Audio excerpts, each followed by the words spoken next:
Hello everyone, myself Preeti. Welcome to the channel unique knowledge sources. Student, आज हम करने वाले हैं क्लास 8 का चैप्टर 13 जो हमारा है our home earth, the unique life sustaining planet, जो कि बहुत बड़ा जाइंट चैप्टर है। और हम इसको एग्ज़ाम्स के समय अगर हम चाहे भी तो हम फुल्ली उसको नहीं बुक रीड कर सकते, क्योंकि अभी के समय क्या है, एग्जाम्स में आपके इंटरनल क्वेश्चंस ज़्यादा आते हैं। क्वेश्चन आंसर की जगह assertion, reason, true false, fill ups, ये जो भी आते हैं आपके इंटरनली ही आते हैं। ठीक है, तो इसके लिए आपको होल चैप्टर रिवाइज करने की ज़रूरत होती है, जो कि पॉसिबल नहीं है। तो इसलिए मैं आपका इम्पॉर्टेंट टर्म्स के साथ एग्ज़ाम पॉइंट्स ऑफ व्यू से शॉर्ट वीडियो लेकर आई हूँ, जिसके ज़रिए आप एग्ज़ाम्स में आप आराम से इस चैप्टर्स को क्विकली आप रिवाइज कर सकते हैं। ठीक है, तो इस तरह से हम इसको इम्पॉर्टेंट टर्म्स के साथ क्या करेंगे, रिवाइज करेंगे। तो आइए हम स्नैपशॉट की तरफ चलते हैं, जो हमारे इस चैप्टर के लास्ट में दिया होता है, जो कि आपके लिए इम्पॉर्टेंट होता है। और उसके ज़रिए हम होल चैप्टर को रिवाइज कर सकते हैं, ना कि लाइन बाय लाइन। हमें रीडिंग में भी काफ़ी टाइम वेस्टेज होता है, जो कि आपने रीडिंग तो ले ही चुके होंगे। तो आइए हम स्नैपशॉट पढ़ते हैं, जो कि हमारे इस चैप्टर का इम्पॉर्टेंट टर्म्स होते हैं, और इसके ज़रिए हम अपने चैप्टर को क्विकली रिवीजन करते हैं। ठीक है, फर्स्ट स्नैपशॉट की लाइन है, our earth is a unique planet in the solar system as it support life.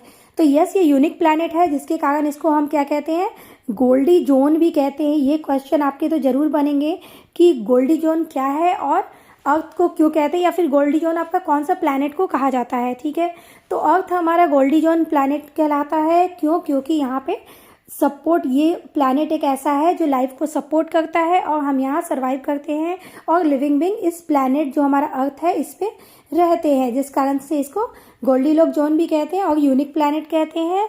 ठीक है, इस पूरे सोलर सिस्टम जो हमारा है, उसमें हमारे सोलर सिस्टम में आपको पता है कि सन है, और उसके अराउंड हमारे 8 प्लैनेट्स हैं, जिसके नाम आपको पता होंगे, Mercury, Venus, Earth, Mars, Jupiter, Saturn, Uranus, Neptune. ये सारे हमारे प्लैनेट्स हैं, लेकिन उसमें से यूनिक प्लैनेट का दर्जा किसको दिया गया है, अर्थ को दिया गया है, क्योंकि यहाँ लाइफ सस्टेन करता है, और हम यहाँ हमारा थ्राइव होता है, हम यहाँ सर्वाइव करते हैं। ठीक है, तो इस तरह से हमारा ये फर्स्ट पॉइंट इसके साथ क्लियर हुआ। अब सेकेंड पॉइंट की तरफ हम चलते हैं। अर्थ ऑर्बिट्स द सन। ठीक है, अर्थ जो सन के अराउंड ऑर्बिट में घूमता है, चक्कर काटता है, जैसे आपको पता है ये हमारा सन है, जो बॉल ऑफ फायर हम इसको कहते हैं, और इसके अराउंड में क्या है, सन के अराउंड में ऑर्बिट्स हैं, और इन ऑर्बिट्स में जो है हमारे प्लैनेट्स, जो 8 प्लैनेट्स के हमने नाम लिया, वो रिवॉल्व करते हैं सन के अराउंड। ठीक है, तो हमारा ये कह रहा है, earth orbits the sun at a distance where the temperature is neither too hot nor too cold, which allows water to exist in liquid form. This region is called habitable zone और Goldilock zone. ठीक है, Goldilock zone भी कहेंगे और habitable zone भी कहेंगे, क्योंकि यहाँ हम हैबिटेट हैं, यहाँ के लिए हम लिविंग ऑर्गेनिज्म जो हैं, वे ह्यूमन और एनिमल्स, ये सारे इनके लिए क्या है, ये हैबिटेट है। ठीक है, यहाँ हम सर्वाइव करते हैं, इसलिए ये हमारा हैबिटेबल जोन है, और हम इसको गोल्डीलॉक जोन भी कहते हैं। अब यहाँ कहा जा रहा है कि अर्थ की जो ऑर्बिट है सन से, उसकी डिस्टेंस इतनी अच्छी है, जिस कारण कि यहाँ ना ही ज़्यादा ठंडी होती है, ना ही ज़्यादा कोल्ड होती है। अगर ज़्यादा गर्म हो जाएगा, हॉट हो जाएगा, तो वाटर जो आपको यहाँ प्लैनेट में मिल रहा है, जो कि हमारे सर्वाइवल के लिए बहुत इंपॉर्टेंट है, वो क्या हो जाएगा, वो अपनी बॉइलिंग पॉइंट पे पहुँच जाएगा, मीन्स 100 डिग्री सी पे पहुँच जाएगा, और ये बॉयल हो जाएगा। तो क्या बॉयल वाटर पी पाएंगे? तो बिल्कुल भी नहीं। ठीक है, या फिर अगर टू कोल्ड हो जाएगा, तो क्या है, ये फ्रीजिंग तक पहुंच जाएगा। ठीक है, और अगर वाटर फ्रीज होकर और आइस क्यूब में चेंज हो जाएंगे, तो क्या आप सर्वाइव कर पाओगे? तो नहीं, बिल्कुल भी नहीं सर्वाइव कर पाएंगे। तो इसलिए जो हमारे सन से जो हमारा प्लैनेट्स है, पहला कौन सा है, हमारा मर्क्यूरी है। ठीक है, जहाँ लाइफ पॉसिबल नहीं है। फिर हमारा मर्क्यूरी के बाद क्या है, वेनस है। ठीक है, वेनस के बाद क्या है, वेनस के बाद हमारा है अर्थ। ठीक है, जहाँ की लाइफ हम सर्वाइव कर पाते हैं। ठीक है, जो हमारे लाइफ के थ्राइव के लिए सही है, यहाँ का जो जोन है, यहाँ की जो हैबिटेट है, वह सही है, जस्ट बिकॉज ऑफ ये जो इसकी डिस्टेंस है ना, ये डिस्टेंस जो है अच्छी है सन से, जिसके कारण ना ही ज़्यादा यहाँ ठंडी है, ना ही ज़्यादा हॉट है, ना ही ज़्यादा कोल्ड है। तो ये जो है हमारा सर्वाइव करने के लिए जो डिस्टेंस है ये बहुत सही है। अब डिस्टेंस एंड साइज की भी बात आएगी तो क्या है, हमारा जो साइज है हमारे अर्थ का, प्लैनेट का, वो भी बहुत एक्यूरेट है और डिस्टेंस भी बहुत एक्यूरेट है। जो हमने चैप्टर्स में पढ़े हैं, हमें इससे कोई मतलब नहीं है कि कितना डिस्टेंस है, कि क्या साइज है, ये हमें नहीं पूछा जाएगा। हमें ये पूछा जाएगा कि हाँ हैबिटेबल जोन ये क्यों कहलाता है, इसके रीज़न बिहाइंड दिस क्या है। तो इसकी जो सन से डिस्टेंस है वो बहुत सही है, एक्यूरेट है। इसकी साइज जो है वो बहुत एक्यूरेट है, जिसके कारण हम यहाँ पे रह पा रहे हैं, सर्वाइव कर पा रहे हैं, और ये गोल्डीलॉक जोन या हैबिटेबल जोन कहलाते हैं। ठीक है, जस्ट बिकॉज आपको पता है कि यह ना टू कोल्ड है ना ही टू हॉट है, जिसके कारण जो हमारा वाटर है जो बहुत ही प्रीसियस है हमारे लाइफ सस्टेनिंग के लिए, वो अपने ऐसे लेवल में रहता है जिसमें हम उसको कंज्यूम कर पाते हैं। ठीक है, तो हमारा ये भी हमने ये सॉल्व कर लिया। ठीक है, अब थर्ड पॉइंट पे चलते हैं। Further the earth orbit the sun in a nearly circular orbit, circular orbit में घूमता रहता है, जैसे कि हमने देखा अभी डायग्राम के जरिए। Ensuring that the earth is not too hot और too cold during any part of the year. ठीक है, तो हमारा जो सन के अराउंड ये जो हमारा अर्थ है, ये क्या है, सन है, और सन के अराउंड जो है हमारा अर्थ क्या करता है, यहाँ जैसे हमारा अर्थ है तो ये क्या, टिल्ट वे में ये रिवॉल्व करता रहता है। ठीक है, और ये अपनी ही जगह पे रोटेट भी करता रहता है। तो कभी अगर ये एरिया सन के इन फ्रंट है तो कभी ये एरिया भी आ जाती है इन फ्रंट में, और कभी ये आती है। तो क्योंकि ये जो रोटेशन, अब जो हमारा जो ये अपनी जगह पे ही ये स्पिनिंग कर रहा है, इसको हम क्या कहेंगे, इसको हम कहते हैं रोटेशन। ठीक है, और एक रोटेशन में कितना टाइम लगता है, एक बार रोटेशन में इसके 24 आवर्स लगते हैं। ठीक है, और ये जो हमारा रिवॉल्यूशन का पीरियड है ये पूरे 1 ईयर तक 365 डेज तक में कंप्लीट होता है। ठीक है, तो आप ये कभी कंफ्यूज मत होना कि रोटेशन और रिवॉल्यूशन की टाइमिंग भी डिफरेंस है, और ये इस रोटेशन के कारण ही ये जो रोटेशन हो रहा है, जो सन जो है, यहाँ सन जो है, सन के अराउंड जो ऑर्बिट में ये हमारा अर्थ अपनी ही जगह पे जो रोटेट करता है, स्पिन करता है, जिसके कारण डे एंड नाइट शिफ्ट होती है। तो ये सन क्या है, कभी अर्थ के इस पार्ट पे रहता है, कभी इस पार्ट पे होता है, जिस कारण से क्या होता है, हमें डे और नाइट हमारा होता है, और कभी कम गर्मी, कभी ज़्यादा ठंडी ऐसे फील होती है। ठीक है, तो इस कारण से जो सन की डिस्टेंस है और जो अर्थ हमारा रेगुलर जो है सर्कुलर ऑर्बिट में घूमता रहता है, स्पिन करता रहता है, रिवॉल्व और रोटेट करता रहता है, जिसके कारण कि हमारे अर्थ में ना ही ज़्यादा हॉट होती है ना ही ज़्यादा कोल्ड होती है, और ये डे और नाइट शिफ्ट में चलता रहता है बिकॉज ऑफ रोटेशन। ठीक है, तो इस तरह से ये आप देख रहे हो, आपका क्लियर होता जा रहा होगा। अगर आपको फिर भी कोई डाउट रह जाता है तो you can ask in comment box. और ये अर्थ का रोटेशन जो है वो इसकी स्पीड जो है ये इतनी सही है कि वो टेम्परेचर को स्विंग होने से क्या है, वो रोकता है, हमें टेम्परेचर के ज़्यादा और कम होने से बचाता है, और डे और नाइट होने के कारण डे और नाइट होता है, जिसके कारण हमें ये एक्सट्रीम हॉट कोल्ड से बचाता है, जो हमारा ये रोटेशन का जो ये मूवमेंट जो स्विंग चलता रहता है उसके कारण। ठीक है, तो हमने यही देखा कि यहाँ जो नियरली जो सर्कुलर पाथ पर क्या हो रहा है, रोटेशन हो रहा है, जिसके कारण डे नाइट हो रहा है, और टू हॉट और टू कोल्ड नहीं हो रहा है during any part of the year. जो हमारा रिवॉल्यूशन हो रहा है, तो ईयर की जब बात आएगी तो रिवॉल्यूशन की बात आएगी। ठीक है, और जब क्योंकि जो हमारा अर्थ है वो रिवॉल्यूशन कर रहा है 365 डेज में, जो हमारा 1 ईयर कंसीडर होता है, जिसके कारण टू हॉट और टू कोल्ड क्या की नौबत नहीं बनी होती है। और जो हमारा सर्कुलर ऑर्बिट में जो हमारा अर्थ जो है वो अपनी ही जगह पे जो रोटेट करता रहता है, जिसके कारण डे नाइट बनी होती है, और उसकी स्पीड ऐसी बनी हुई है जो एक्सट्रीम टेम्परेचर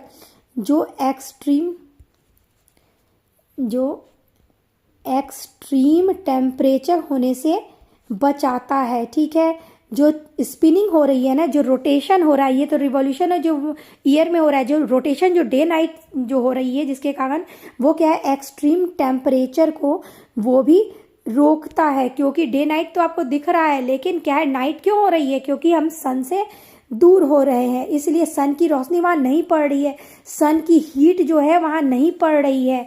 ठीक है, अर्थ के उस पार्ट पे सन की हीट नहीं पड़ रही है, जिसके कारण वहाँ पे आपको गर्माहट कम महसूस हो रही है, टेम्परेचर डिफरेंस जो आपको देखने को मिल रहा है। ठीक है, फर्दर द अर्थ, यस हमने ये कर लिया। हमारा नेक्स्ट ये है, the earth's gravity is just enough to not let atmosphere escape into space.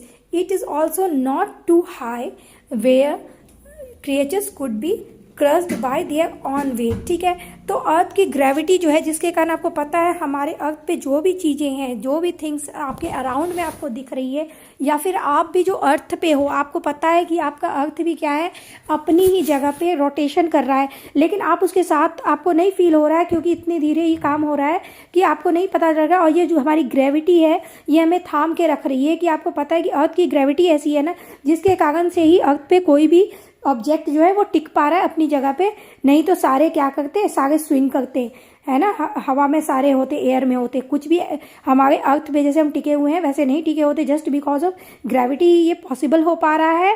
ठीक है, the earth gravity is just enough, तो अर्थ की ग्रेविटी क्या है, एनफ है, सफिशियंट है। जो हमारा साइज है, मैंने पहले ही जब डिस्टेंस की बात आई थी तभी मैंने साइज को भी ऐड किया था इसमें, तो हमारी जो साइज है अर्थ की वो इतनी सही है कि ना वो ज़्यादा स्मॉल है ना ही ज़्यादा वो लार्ज है।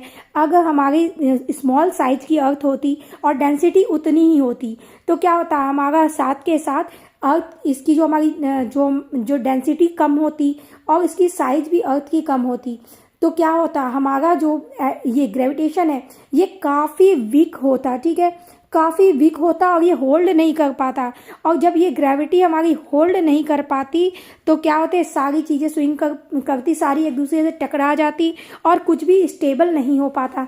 लेकिन हमारी अर्थ की ग्रेविटी इतनी सही है क्योंकि हमारे अर्थ का साइज सही है। यस, मैंने यहाँ लिख के रखा है। ठीक है, यहाँ हमारी अर्थ की साइज इतनी सही है जस्ट बिकॉज हमारी ग्रेविटी भी क्या है, ठीक है। अगर हमारी अर्थ की साइज क्या होती, स्मॉल होती, तो क्या होता, हमारा जो ये डेंसिटी उतनी ही होती, मतलब पॉपुलेशन उतनी ही होती, तो हमारी ग्रेविटी क्या होती, वीक होती। अगर मान लो हमारे अर्थ की साइज क्या है, लार्ज होती, ये आप पॉइंट याद रखिएगा, इसमें आपको कंफ्यूजन हो सकता है जब आपको ट्रू फॉल्स दिया जाए या फिर आपको अगर एजर्शन रीजन दिया जाए। और अगर लार्ज होती और साथ के साथ ये पॉपुलेशन उतनी ही होती जितनी अब भी है, तो क्या होता, हमारा जो ग्रेविटेशन है वो काफ़ी स्ट्रांग होता, और इतना ज़्यादा स्ट्रांग होता कि आप क्या है बर्स्ट हो जाते, आप क्या है दब जाते, इतना ज़्यादा इसका फोर्स। अब ग्रेविटी क्या है, एक फोर्स ही तो है जो फोर्स रेगुलेट करता है, तो इसके फोर्स के तले आप क्या होते, दब जाते। तो हमारी जो अर्थ की जो ग्रेविटी है जस्ट बिकॉज ये सही है क्योंकि अर्थ की जो साइज है वो क्या है, एनफ है, एक्यूरेट है। ठीक है, और इस कारण से ये क्या है, एटमॉस्फेयर में जो गैसेस हैं हमारे, जो कि हमारे लिए सही है, जैसे ऑक्सीजन है, नाइट्रोजन है, ये सारी जो हैं जो एटमॉस्फेरिक गैसेस हैं, इसको ये क्या है, स्पेस में स्केप होने नहीं देती, ये ऊपर स्पेस में जाने नहीं देती, इनको ट्रैप करके रखती हैं। It is also not too high where creatures would be crushed in their own weight. अगर हमारी ग्रेविटी ज़्यादा होती तो क्या होता, एनिमल्स या इंसान हम क्या हैं, क्रस्ड हो जाते इस ग्रेविटी के फोर्स से। ठीक है, और क्या है, ये इतनी अच्छी है कि ये हमारे एटमॉस्फेरिक जो गैसेस हैं जो हमारे लिए इंपॉर्टेंट हैं, उन सबको भी ये क्या है, ट्रैप करके रखती हैं। आपने ग्रीन हाउस इफेक्ट के बारे में भी पढ़ा होगा अर्ली क्लासेस में, तो हमारे ग्रीन हाउस इफेक्ट्स में कौन कौन से गैसेस होते हैं जो ट्रैप करके रखते हैं, कार्बन और मीथेन जैसे गैसेस होते हैं जो क्या होते हैं, वो हमारे एटमॉस्फेयर को ट्रैप करके रखते हैं। अगर इनकी अमाउंट भी क्या है, ज़्यादा हो गई तो क्या हो जाएगा, हमारा अर्थ जो है वो हीटअप हो जाएगा, और उसमें कार्बन डाइऑक्साइड CO2 का अगर बैलेंस नहीं हुआ, इसका जो क्वांटिटी है, तो वो भी हमारे सर्वाइव के लिए बहुत ही मुश्किल हो जाएगा। जैसा कि आपको पता है कि कार्बन और मीथेन, अगर ये ग्रीन हाउस गैसेस अगर अमाउंट में ज़्यादा हो जाए तो हमारा क्या हो रहा है, हमारा जो डिप्लीशन डिप्लीशन हो रहा है किसका, ओजोन लेयर का, ठीक है।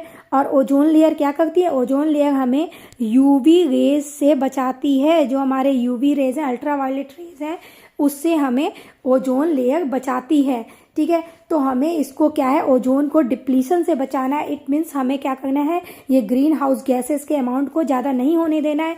इसके लिए आपको क्या करना है, इसके लिए आपको कम से कम व्हीकल यूज़ करना है। अपने कंफर्ट को थोड़ा आपको छोड़ना होगा कि आप कहीं भी जा रहे हो, आप वॉकिंग नहीं जा रहे हो, आपने कार उठाया और ये बाइक उठाई और चले गए और आप इसके फ्यूल्स की ज़्यादा से ज़्यादा बर्निंग कर रहे हो, तो उससे क्या है, हमारे एटमॉस्फेयर में कार्बन का अमाउंट बढ़ रहा है, ठीक है। तो ये हमारे गोल्डीलॉक जोन के लिए, हमारे हैबिटेबल जोन के लिए बहुत ही लाइफ थ्रेटनिंग है, ठीक है। हम यहाँ पे सरवाइव नहीं कर पाएंगे। ये क्या हो जाएगा, अर्थ जो है हमारे रहने लायक नहीं हो पाएगा, क्योंकि ये काफ़ी हीटअप हो जाएगा, ठीक है। और हम क्या हो जाएंगे, हम क्रस्ड आउट हो जाएंगे। और क्या है, इतनी पॉल्यूशन हमारे लंग्स के लिए बिल्कुल सही नहीं है। तो आप काफ़ी समझदार हो। चलिए आगे बढ़ते हैं। Further the earth orbits the sun in, okay ये हो चुका है। Presence of ozone in the atmosphere prevents harmful ultraviolet rays from reaching the surface of the earth. तो हमारा जो ओजोन लेयर है, इसको कौन बचा रहा है, ओजोन लेयर को हमारे ओजोन लेयर हमें बचा रहा है किससे, अल्ट्रावायलेट रेज से। अल्ट्रावायलेट रेज से हमें ओजोन लेयर बचा रहा है। और इस ओजोन लेयर को हमें बचाना है कैसे, CO2 ज़्यादा रिलीज ना करके, क्लोरोफ्लोरोकार्बन ज़्यादा रिलीज ना करके, फ्यूल्स की ज़्यादा बर्निंग ना करके, ठीक है। और हमें जो भी पॉल्यूटेड चीज़ें हैं उनकी रिसाइकलिंग करके, रीयूज़ करके, उनको हमें एटमॉस्फेयर में ज़्यादा ऐसे थ्रो नहीं करना है, उसको हमें रिसाइकल करना है, हमें उसे रीयूज़ करना है, ठीक है। तो इस तरह से हमारा ओजोन लेयर जो हमारे एटमॉस्फेयर में है, वो हमें अल्ट्रावायलेट रेज से, और भी बहुत सारी रेज हैं बेटा, जैसे आपकी कोई भी कॉस्मिक रेज हैं, जो भी आपके मेटियोर्स वगैरह हैं, ये सारे जो आपके आ रहे हैं, लेकिन आपके अर्थ में आने से पहले भी क्या है, वो क्या हो जा रहे हैं, वो स्पेस में ही स्वे हो जा रहे हैं। तो जस्ट बिकॉज ऑफ हमारी ओजोन लेयर और हमारे एटमॉस्फेयर उनको अर्थ तक आने नहीं देते, क्योंकि ये एक चादर की तरह, ये एक कंबल की तरह वर्क कर रहा है हमारा ये ओजोन लेयर हमारे एटमॉस्फेयर में, ठीक है। जिसके कारण हमारा अर्थ को ये सेफ रख रहा है कॉस्मिक रेज से और सोलार विंड जो हमारे सन से आ रहा है। आपको पता है sun is a ball of fire, तो ये फायर रॉक से ही, हमारा जो सन है वो फायर रॉक से ही मिलकर बना हुआ है, जिसके कारण हमें ये इतनी लाइट एमिट करता है, ठीक है। तो हमें इन सब चीज़ों से कौन बचा रहा है, हमें सोलार विंड से, हमें कॉस्मिक रेज से, अल्ट्रावायलेट रेज से, इन सब से हमें कौन बचा रहा है, तो हमें ये ओजोन लेयर बचा रहा है, हमारा एटमॉस्फेयर बचा रहा है जिसमें ओजोन लेयर है। और अगर हम इसको नहीं बचाएंगे, अगर हम फ्यूल की बर्निंग ज़्यादा करेंगे, तो क्या होगा, हमारा ये है हमारा एटमॉस्फेयर जो है, हमारे जो ट्रीज़ हैं वो इतनी ज़्यादा CO2 को फास्ट एब्जॉर्ब नहीं कर पाएंगे। और जब ये एब्जॉर्ब नहीं कर पाएंगे तो क्या होगा, टेम्परेचर रेज होगी तो क्या होगा, हमारे जो ग्लेशियर हैं वो पिघलने लगेंगे। और जब ग्लेशियर पिघलने लगेंगे, टेम्परेचर रेज हुआ, ग्लेशियर पिघलेंगे तो क्या होगा, जब ग्लेशियर पिघलेंगे तो हमारे सी लेवल जो है इंक्रीज होंगे। और सी लेवल जब इंक्रीज होगा, फिर क्या होगा, सी लेवल जब इंक्रीज होगा तो फ्लड आएगा, ठीक है। इस तरह से आप देख रहे हो कि आप खुद के लिए ही लाइफ थ्रेटनिंग बना रहे हो अपने एटमॉस्फेयर को। तो इसको रोको, इस पे ध्यान दो, ठीक है। अपने पेरेंट्स से भी बात करो, कम से कम आप एटमॉस्फेयर को कम से कम ये करो, पॉल्यूट करो और अपने ओजोन लेयर को बचाओ, ठीक है।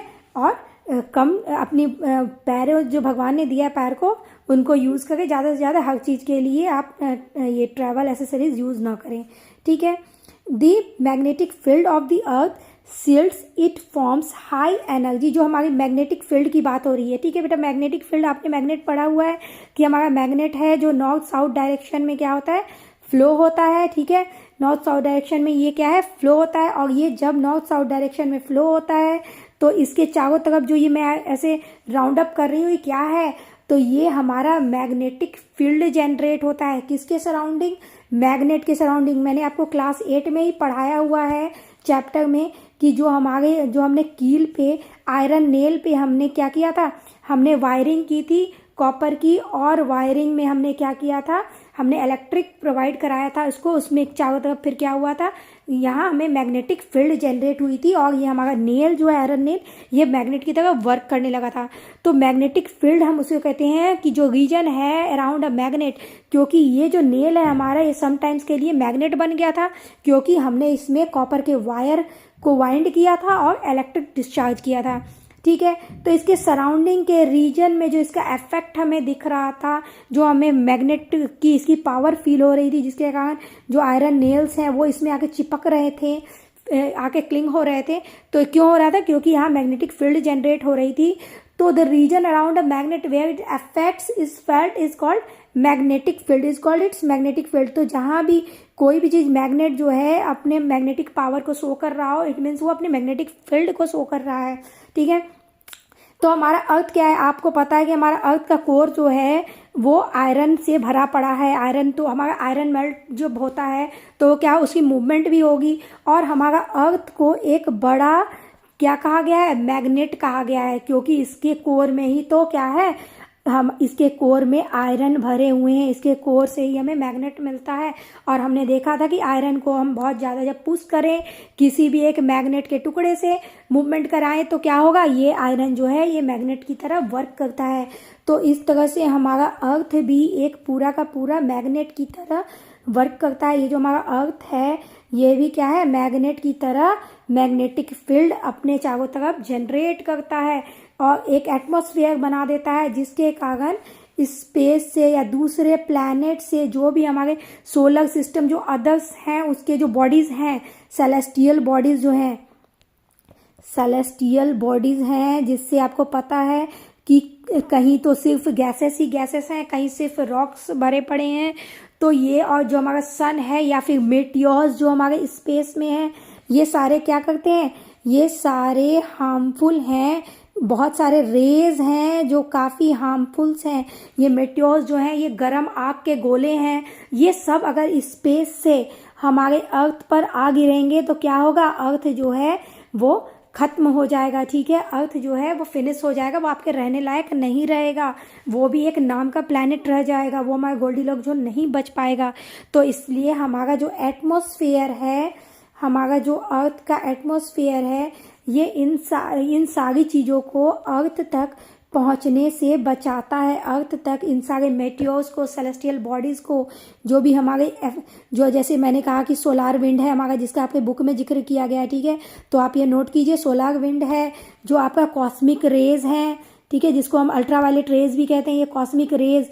ठीक है, ये कॉस्मिक रेज है, सोलार विंड है, ये सारे जो सन से आ रहे हैं और कॉस्मिक सेलेस्टियल बॉडीज से आ रहे हैं, इन सबको अर्थ से में आने से पहले ही क्या है, ये स्पेस पे ही खत्म कर देते हैं। कौन? तो हमारा ये एटमॉस्फेयर तो करता ही था। अब हमारा ये मैग्नेटिक फील्ड भी जो है वो मैग्नेट की तरह वर्क करता है और इन सारी चीज़ों को क्या है, स्पेस में ही थ्रू आउट कर देता है। ठीक है, the magnetic field of the earth shields, ये एक शील्ड की तरह वर्क करता है हमारे अर्थ को बचाने के लिए, जैसे कि हमारा हमने आगे देखा एटमॉस्फेयर करता है। ठीक है, तो आपके इसके पॉइंट्स बनते जा रहे हैं बेटा कि अर्थ हमारे रहने लायक क्यों है।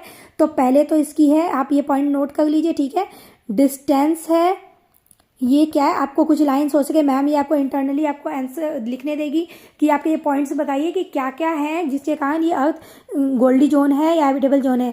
तो पहले तो इसका डिस्टेंस एंड साइज है। ठीक है, ये डिस्टेंस एंड साइज इसकी एनफ है, करेक्ट है, एक्यूरेट है, जिस कारण से अब हमारा सेकेंड वन है एटमॉस्फेयर। ठीक है, एटमॉस्फेयर जिसके बारे में हम डिस्कस कर चुके हैं। एटमॉस्फेयर में जो हमारी गैसेस हैं जो हमारे लिए बहुत इंपॉर्टेंट है और हमारे जो जितना हीट चाहिए हमारे टेम्परेचर हमारे लिए जितना सर्वाइव करने के लिए चाहिए उसको ये क्या करता है, ट्रैप करके रखता है, जिस कारण से हम सर्वाइव कर पाते हैं। अब डिस्टेंस एंड साइज हो गया जो कि हमारा मोस्ट प्रोबेबल बहुत ज़रूरी है, जिसको हम डिस्कस कर चुके हैं। नेक्स्ट वन हमारा एटमॉस्फेयर है। थर्ड जो हमारा वाटर का प्रेजेंस है, प्रेजेंस ऑफ वाटर लिख लेना आप। ठीक है, प्रेजेंस ऑफ वाटर जो है और हमारा जो ये एटमॉस्फेयर और साइज हमने देखा, इसके कारण हम टेम्परेचर, यस वाटर हमारा इस कारण से हमारे पीने लायक रहता है क्योंकि यहाँ की टेम्परेचर बहुत सही है। ठीक है, न ज़्यादा है न कम है, नॉट टू मच मोर और not too much less to freeze. ठीक है, तो ये हमारा टेम्परेचर जो है यहाँ का बहुत सही है। ठीक है, तो आप इसको नोट करते जाइए। ठीक है, मैं इसको अब डिलीट कर रही हूँ, इरेज कर रही हूँ। यस, 4 हो चुके हैं, फिफ्थ वन हम इसको ये कह सकते हैं, जो हमारा एप्रोप्रिएट मास एंड साइज है, ठीक है। एप्रोप्रिएट मास, साइज की बात हम पहले कर चुके हैं, ठीक है। तो एप्रोप्रिएट जो यहाँ की डेंसिटी है, ठीक है, डेंसिटी के हिसाब से इसकी साइज है, ठीक है। एप्रोप्रिएट मास जो है साइज के हिसाब से, एप्रोप्रिएट मास एंड साइज भी आप लिख सकते हैं। जिस तरह डिस्टेंस एंड साइज हमने कहा वैसे ही मास एंड साइज आप लिख सकते हैं कि जितना साइज है उसके अकॉर्डिंग मास भी क्या है इसकी हमारी एप्रोप्रिएट है, ठीक है। और जो प्लानिटरी रोटेशन भी इसका एक आप सिक्स्थ पॉइंट ये भी हो गया, एक्स्ट्रा आप लिख सकते हैं, कम नहीं होना चाहिए, ठीक है। कभी आप एक भूल गए तो आप नेक्स्ट वन यूज कर सकते हैं। तो ये जो प्लानिटरी रोटेशन चलता रहता है, ठीक है, जिसके कारण डे और नाइट होता है, जिसके कारण हमारी जो न टेम्परेचर क्या है ज़्यादा रेज नहीं हो पाती, क्योंकि हमारा अर्थ क्या करता है अपनी ही जगह पे रोटेशन करता रहता है, स्पिनिंग करता रहता है। तो ये हमारे इंपॉर्टेंट पॉइंट्स हैं जो हमने डिस्कस किया, ये आपको बहुत काम आएंगे एग्जाम में, ठीक है।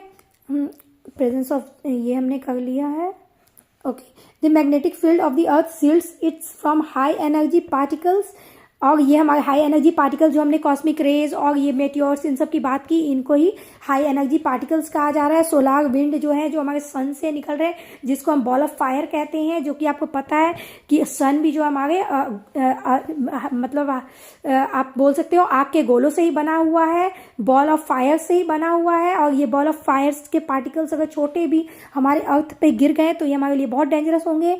That would otherwise heat the earth and destroy life, अगर ये अर्थ को हीट करेंगे तो ये लाइफ को डिस्ट्रॉय कर देंगे, ठीक है।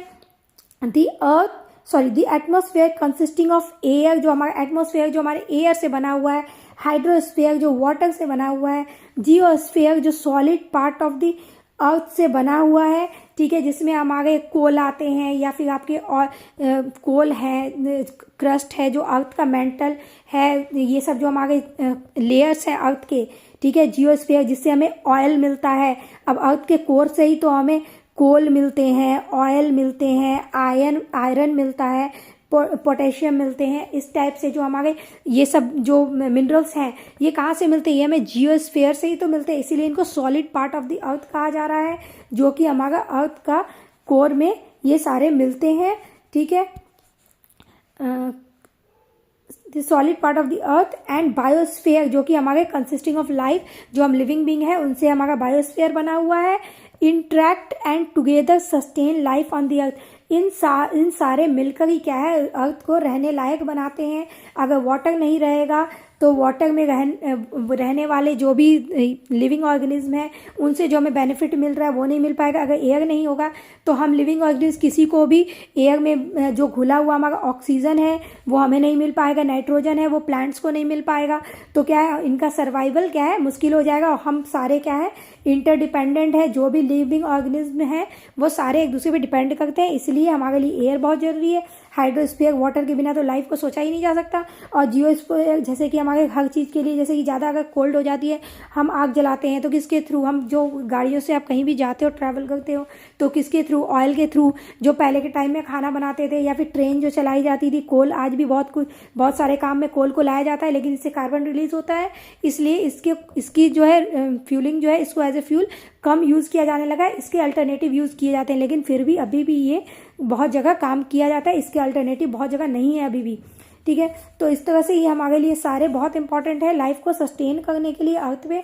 और बायोस्फीयर तो है ही, क्योंकि सारे आपको पता है कि प्लांट्स पे हर्बीवोर्स पे कार्निवोर्स पे ऑमनिवोर्स, ये सारे क्या है एक दूसरे पे इंटरडिपेंडेंट हैं, ठीक है।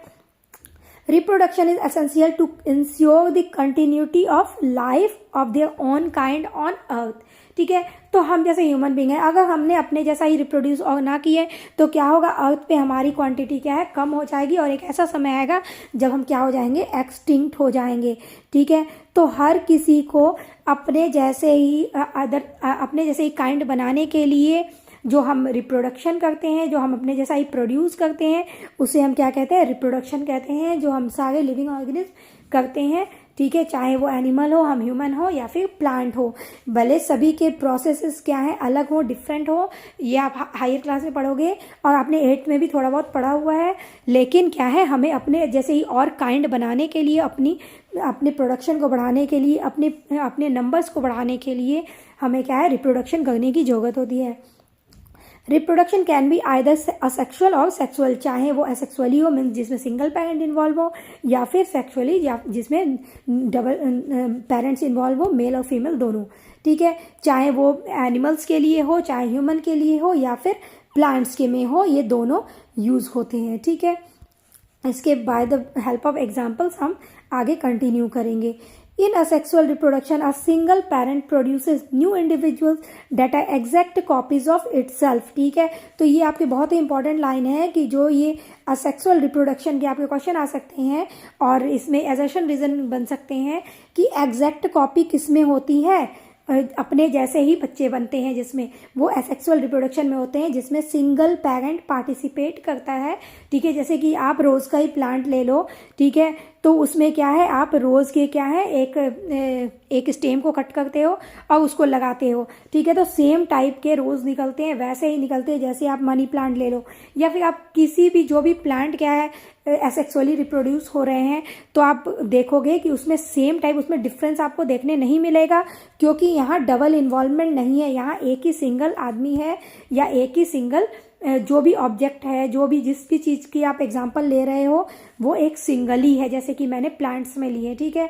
तो ये प्लांट्स क्या है, एसेक्सुअल रिप्रोडक्शन कर रहे हैं, तो अपने जैसा ही अपने जैसा ही काइंड वो रिप्रोड्यूस कर रहे हैं, क्योंकि उसमें सिंगल पेरेंट है, उसमें कोई मिक्सचर नहीं है।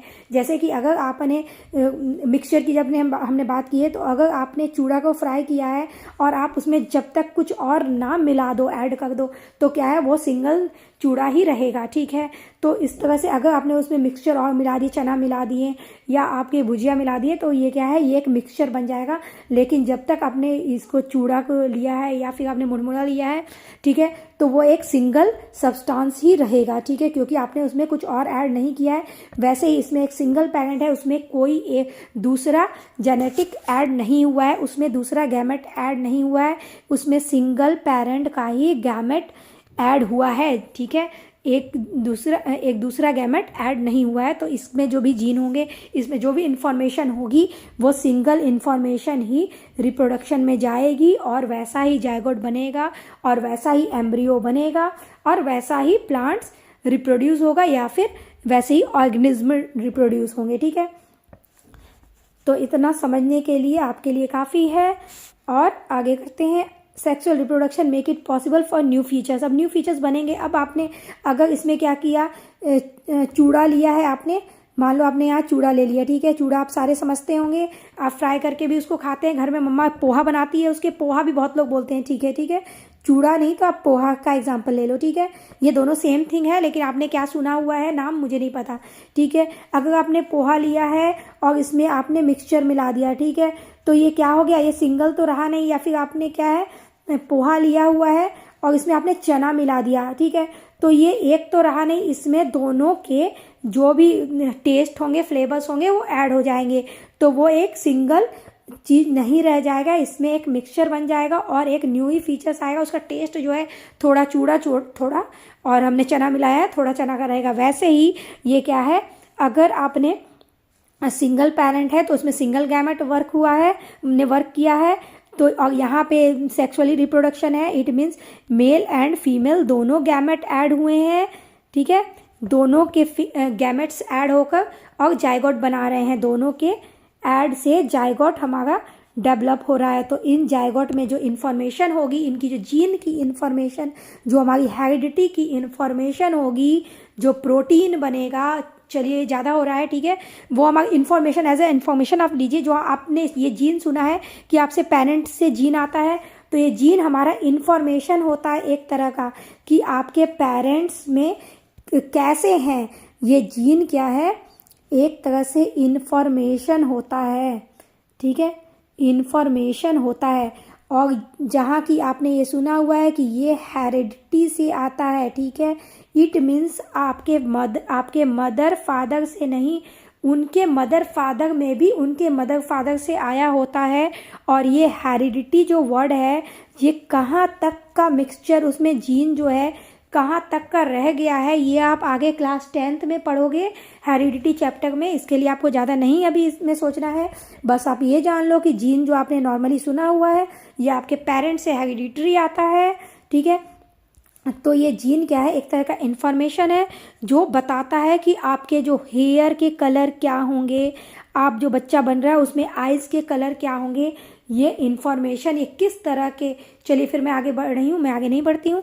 जो जीन से इन्फॉर्मेशन मिलते हैं कि आपके हेयर का कलर क्या होगा, आइज़ का कलर क्या होगा, तो कभी आपको मदर फादर के भी मिल सकते हैं, कभी आपके फादर्स के अगर भाई बहन में कोई डिफरेंस हो और उनमें भी वो जीन आया है लेकिन उस जीन ने वर्क नहीं किया है, उस जीन ने डेवलपमेंट शो नहीं की है, लेकिन वही जीन अगर आपके पेरेंट्स से आप में आ गया है, बच्चा में ऑफ स्प्रिंग में आ गया है, तो वो जो आपके पेरेंट में नहीं दिख रहा था लेकिन वो आप में ज़रूर दिख सकता है। ठीक है, तभी आप देखोगे कि एक पेरेंट के 4 बच्चे भी डिफरेंट टाइप के होते हैं। कभी कभी सिमिलैरिटी होती है लेकिन बहुत टाइम उसमें न्यू फीचर्स भी जनरेट होते हैं। समटाइम्स वो उसके हैबिटेट के लिए सही भी होते हैं।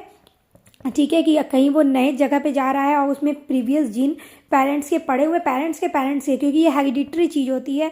ठीक है, तो वो उनको सर्वाइवल के लिए कभी कभी अच्छे भी होते हैं, कभी कभी ये सही फीचर भी नहीं होते हैं। ठीक है, तो अब जिसके लिए सही है तो ठीक है, अगर बुरा हो गया तो फिर भगवान भरोसे। ठीक है, तो sexual reproduction makes it possible for new features, तो इसमें न्यू फीचर्स के लिए आप तैयार रहिए कि न्यू फीचर्स भी हो सकते हैं to appear in the following generation.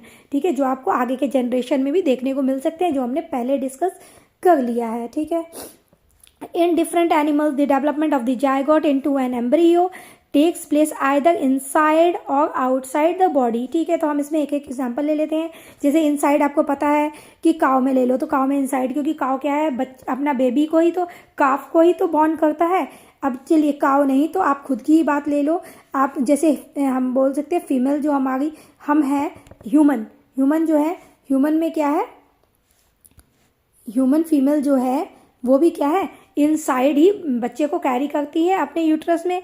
अब आउटसाइड की हम बात करें तो हम फ्रॉग को ले लें। ठीक है, अब फ्रॉग क्या है, अपने एग को पानी में ही रिलीज कर देते हैं बेटा, और वहीं उनका वाटर बॉडीज में ही उनका क्या है, फ्यूज़न होता है। ठीक है, जो फ्यूज़न होता है मेल और फीमेल गैमेट का, वो वाटर के अंदर ही होता है। ठीक है, मैं थोड़ा क्लियर मैं आपको दिखाती हूँ।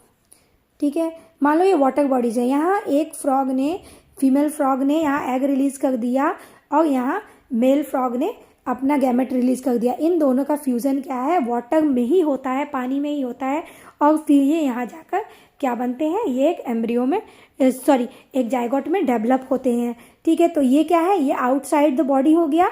ठीक है, और ये आपके जो हम ह्यूमन हैं या फिर एनिमल्स के भी आप काऊ के एग्जांपल दे सकते हो, और आप डॉग्स के एग्जांपल दे सकते हो। इस टाइप्स के आपके जो आपको अपने आसपास सराउंडिंग्स में जो एनिमल्स मिलेंगे, जैसे आप देखते हो बर्ड को देखते हो, वो क्या है, एग ले करता है। ठीक है, जबकि हमारा हम कुछ एनिमल्स जैसे हैं, जैसे डॉग हमने लिया, काऊ लिया, एलिफेंट लिया, ये सब लायन लिया, ये सब क्या है, ये सब तो एग ले करते नहीं है।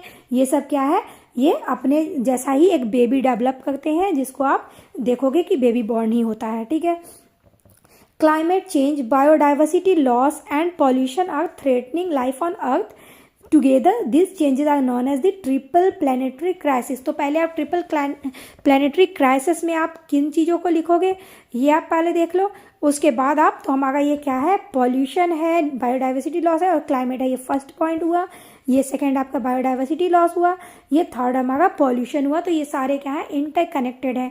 अब बायोडाइवर्सिटी लॉस मीन्स क्या हुआ, जैसे अगर कोई एक जीव, मान लो प्लांट नहीं है, तो हर्बीवोर्स क्या खाएंगे, तो वो लॉस हो जाएंगे। ठीक है, तो वहाँ उनकी लॉस हो जाएगी। अगर हर्बीवोर्स नहीं बचेंगे तो कार्निवोर्स की लॉस हो जाएगी। वो क्या है, अगर फूड ही नहीं मिलेगा, अगर उनको खाने के लिए फूड नहीं मिलेगा तो क्या होगा, वो एक के बाद एक जनरेशन क्या है, खत्म होता जाएगा। तो इसको हम क्या कह रहे हैं, इसको हम कह रहे हैं बायोडाइवर्सिटी लॉस। मीन्स जो लिविंग बींग है उनकी लॉस को हम कहेंगे डाइवर्सिटी लॉस। ठीक है, मैं क्या है आपको, जैसे आप समझ सको अपने हिसाब से, उस तरह से मैं जा रही हूँ, इसलिए मैंने आपको क्लाइमेट चेंज अभी नहीं बताया है, ये मैं आपको लिंक करके बताऊंगी। जैसे हमने देख लिया बायोडाइवर्सिटी लॉस कैसे हुई, जैसे कि अगर एक हर्बीवोर्स खत्म हुआ तो कार्निवोर्स को खाना नहीं मिलेगा, ऑमनिवोर्स को खाना नहीं मिलेगा, तो इस तरह से ये खत्म होते जाएंगे। ठीक है, अब पॉल्यूशन क्या है, अब पॉल्यूशन जैसे आप जानते हो, वाटर पॉल्यूशन, एयर पॉल्यूशन, सारे क्या है, हमें इफेक्ट करते हैं, हम लिविंग बींग को इफेक्ट करते हैं। ये जो हमारा एसेंशियल वाटर है उसको पॉल्यूटेड करेंगे, तो हम ऐसे ही हम जो बायोडाइवर्सिटी है ये भी लॉस हो जाएगी। तो इनडायरेक्टली इसने भी एनिमल्स को, इंसानों को क्या है, अफेक्ट किया, और हमारे लिए पॉल्यूटेड एयर हो गई, पॉल्यूटेड वाटर हो गया, तो हम फिर लाइफ को सर्वाइव नहीं कर पाएंगे। अब हमारा मस्ट जो इम्पोर्टेंट है वो है क्लाइमेट चेंज। तो क्लाइमेट चेंज क्या है बेटा?